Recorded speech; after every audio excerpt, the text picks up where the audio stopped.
اللہ فرماتے ہیں جب تک یقینی علم نہ ہو تبصرہ نہ کیا کرو.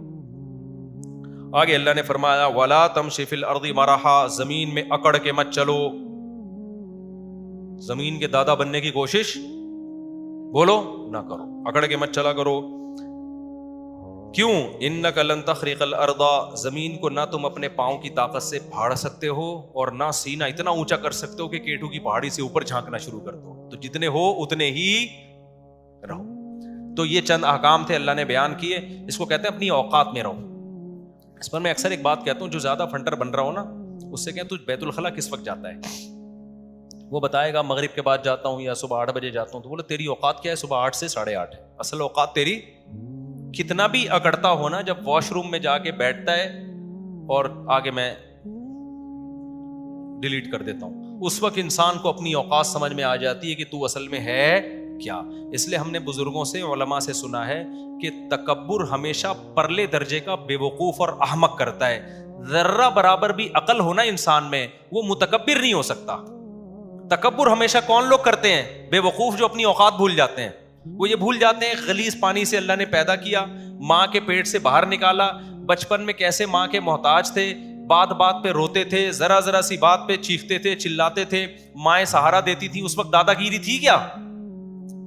ماں پھینک کے چلی جاتی، کیا اوقات تھی اس وقت؟ کتنے عرصے لنگڑا کے چلتے رہے، ٹوٹے، کبھی ادھر جا رہا ہے، توتلا بول رہا ہے، آہستہ آہستہ بولنا سیکھے. تھوڑے دنوں کے لیے اللہ نے جوان کر کے سیدھا کر دیا، تھوڑے دنوں میں اپنے آپ کو زمین کا باپ سمجھنا شروع. ظلم کرتا ہے، تو کون ہوتا ہے مجھے سمجھانے والا، تو کون ہے مجھے سمجھ. ابے بھائی تھوڑے دن کے لیے تجھے جوانی ملی ہے، ابھی دوبارہ آہستہ آہستہ بڑھاپے کی طرف تو آئے گا. پھر بڑھاپے میں دیکھو نا ہوتا کیا ہے، کانپ رہے ہوتے ہیں، راشا تاری ہو گیا. وہ ایک سنگر تھا، بڑی اچھی آواز تھی، جب بوڑھا ہو گیا تو جب گاتا دانت نکل کے نیچے گر جاتے اس کے، کیونکہ الفاظ نکالنے کے لیے دانت کا منہ میں ہونا ضروری ہے. کچھ الفاظ نکلتے ہی نہیں دانتوں کے بغیر. تو پھر بیچارے نے بتیسی لگوائی. پھر جب گانا گاتا بتیسی گر جاتی، پھر لگاتا، پھر گاتا گر جاتی. اس نے کہا بھائی بار بار کیسٹ کیوں چینج کر رہے ہو، ٹھیک ہے نا، ایک ہی کیسٹ میں بیان کرو نا. تو بڑھاپے میں یہ حال ہوگا، کمر جھکے گی، ہائی ہوئی کی آوازیں آئیں گی. تو یہ اپنا ماضی دیکھو، اپنا فیوچر دیکھو.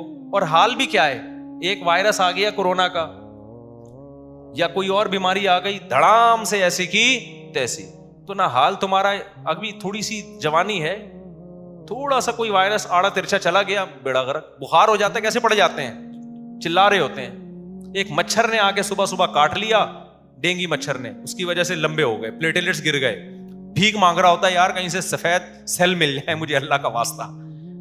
تو تکبر ہمیشہ پرلے درجے کا احمق اور بے وقوف کرے گا، جو تھوڑی سی نعمت ملنے پر اپنی اوقات بھول جاتا ہے. جیسے کسی بھکاری کو آپ نے 3 پیس سوٹ پہنا کے نہا دھو کے کشکول لے کے گاڑی میں بٹھا دیا، جبکہ اس کو پتا ہے یہ تھوڑی دیر کے لیے ملا ہے، چھین لیا جائے گا. لیکن وہ بھکاری گاڑی میں بیٹھ کے سیلفیاں لے رہا ہے اور غریبوں کو ٹکرے مارتا ہوا جا رہا ہے، رکشے والوں کو.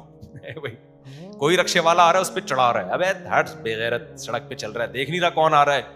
عقل مند کیا کہے گا، ابے تیری اوقات تو رکشے کی بھی نہیں ہے، 2 منٹ کے لیے تجھے گاڑی ملی ہے اور تو اپنی اوقات بھول گیا. تھپڑ لگا کے اس کو سیٹ کیا کرے گا، اتر نیچے. تو اللہ بھی یہی کرتے ہیں. جو تکبر کرتا ہے نا، میں یہ ہوں، میں یہ ہوں، آج کل یہ بہت چل رہا ہے مارکیٹ میں یہ ہوں، میں یہ ہوں، یہ میں اللہ کو پسند نہیں ہے. تو اس کا نتیجہ نکلتا ہے کہ حدیث میں آتا ہے جو چیز بہت اوپر جاتی ہے اللہ اس کو اسی حساب سے نیچے لے آتے ہیں. تو تکبر سے اپنا ہی نقصان، دماغ بھی خراب ہوتا ہے، ڈپریشن کا مریض بنتا ہے. تواضع اللہ کو پسند ہے، عاجزی اللہ کو پسند ہے. اللہ تعالیٰ سمجھنے کے عمل کی توفیق عطا فرمائے. میرے ماں کی ہم 5 بیٹیاں ہیں، صرف سوالی ان میں جائیداد ہیں 5 کے علاوہ تو حصے دار نہیں کرے. اگر بھائی ماں کے اولاد میں صرف بیٹیاں ہیں، بیٹے نہیں ہیں، تو 2/3 حصہ بیٹیوں کو ملے گا. اور اگر شوہر زندہ ہے تو 1/4 شوہر کو ملے گا. وہ زندہ نہیں ہے تو ماں کی ماں باپ کو جائے گا، ماں کے ماں باپ کو. وہ بھی نہیں ہے تو پھر ماں کے بھائیوں کو جائے گا، یعنی بچیوں کے ماموؤں کو. تو 2/3 ان بیٹیوں کو ملے گا، باقی سارا ماموؤں کو ملے گا اگر باقی لوگ نہیں، بچیوں کے ماموں. سورہ نساء کی آیت میں وَلَكِنْ شُبِّهَ لَهُمْ کا علمی ترجمہ کیا ہوگا، کیونکہ غیر مسلم اکثر کہتے ہیں کہ خدا دھوکہ دے سکتا ہے. کیا دھوکہ دے سکتا ہے؟ تم کس طرح سے؟ بھائی اللہ نے کہا کہ شُبِّهَ لَهُمْ، ان کے لیے معاملہ مشتبہ کر دیا گیا. تو یہ اللہ تعالیٰ کے لیے جائز ہے کہ کسی کی جان بچانے کے لیے ان کی شکل کا کوئی دوسرا آدمی ان کو دے دیں, یہ تو اللہ کے لیے جائز ہے نا, اس کو دھوکہ تھوڑی کہتے ہیں, یہ جان بچانے کے لیے ہو رہا ہے. آپ کے یہاں کوئی ڈاکو آیا آپ کو قتل کرنے کے لیے, آپ اس دروازے سے گئے تاکہ اس کو دھوکا ہو کہ یہ یہاں ہے, اور پچھلی گلی سے آپ نکل کے باہر چلے گئے, وہ ڈاکو وہیں کھڑا ہوا ہے. اب آپ کہیں انسان ہو کے دھوکا دے رہے ہو, دے کس کو رہے ہیں؟ ظالم کو دے رہے ہیں. تو یہ دھوکا نہیں کہلاتا, یہ چال کہلاتی ہے. ظلم سے بچنے کے لیے کیا کہیں گے, یہ ایک چال چلی ہے. تو اللہ تعالیٰ نے بھی ایک عیسیٰ ابن مریم کو قتل ہونے سے بچانے کے لیے ایک تدبیر اختیار کی تھی. وہ تدبیر کیا تھی کہ ان کی شکل کا ایک آدمی آ گیا جس کو انہوں نے عیسیٰ ابن مریم سمجھ کے قتل کر دیا. یہ تدبیر کہلائے گی, یہ دھوکا نہیں کہلائے گا. اور یہ بھی ممکن ہے انہی کی شکل کا پہلے سے کوئی آدمی موجود ہو, تو اللہ حضرت عیسیٰ کے گھر میں لے گئے ہوں تاکہ وہ اسی کو پکڑ کے لٹکا دیں.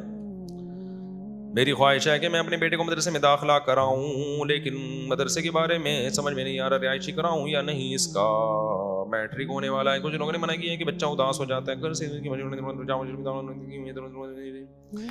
بھائی مسئلہ یہ ہے کہ جامعۃ الرشید میں تو میٹرک کے بعد داخلہ کروا دیں, اور حفظ کا بچہ جو ہے جو بہت چھوٹا ہوتا ہے اس کو تو رہائشی نہیں کروانا چاہیے. یہ بچے کے ساتھ ظلم ہے. ماں باپ سے بالکل اتنی عمر کے بچے کو محروم نہیں کرنا چاہیے, بہن بھائیوں سے.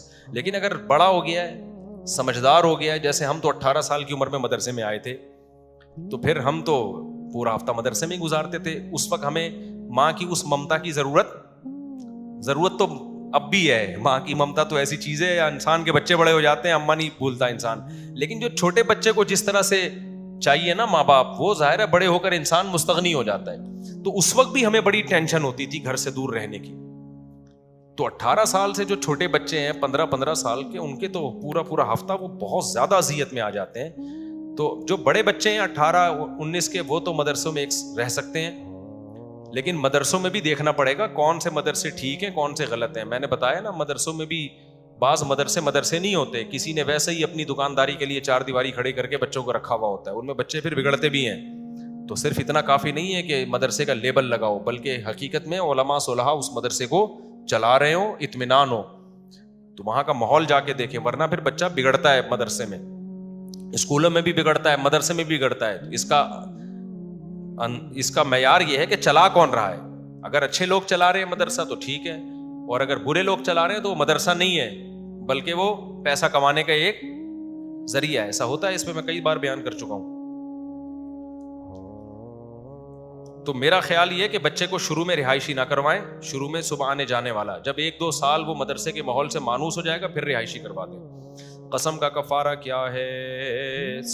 10 غریبوں کو 2 ٹائم کا کھانا کھلانا, یا 2.25 کلو گندم 10 غریبوں میں بانٹ دینا, اس طور پر کہ ہر ایک کو 2.25 کلو گندم ملے, یا اس کی قیمت یعنی 2.25 کلو گندم کی قیمت دے دے, تو 10 غریبوں میں بانٹ دے گا تو کفارہ ادا ہو جائے گا.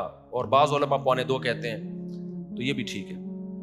ایک ہی غریب کو 10 دن تک کھلا دے تو بھی ٹھیک ہے, لیکن ایک ہی غریب کو 10 آدمیوں کے پیسے ایک دن میں دے دیے پھر ٹھیک نہیں ہے.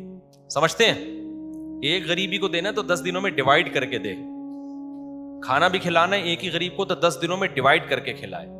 اور یہ ہے کہ ایک دن میں ہی 10 غریبوں کو کھلا دے تو بھی ٹھیک ہے. اور اگر کوئی خود غریب ہے, پیسے ہی نہیں ہے غریب کو دینے کے لیے, پھر 3 روزے لگاتار رکھ لے, وہ اس طرح سے کفارہ ادا ہو جائے گا. وما علینا الا البلاغ.